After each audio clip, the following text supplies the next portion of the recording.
Morena Beauty for Miss International 2024.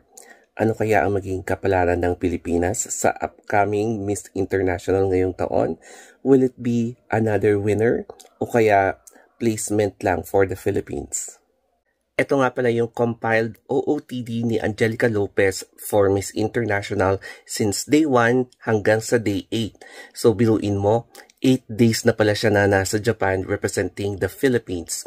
And ang isang word na pwede kong ma-describe dito sa mga OOTD niya ay ang bobongga. Kasi ang galing kung sino man yung stylist niya, yung glam team niya, talagang siniguro na pack talaga every time na lumalabas si Angelica Lopez sa entablado o kaya kahit na sa mga outings ng Miss International na sinisigurado nilang maganda lahat ng mga pasabog na pinapakita ni Angelica Lopez.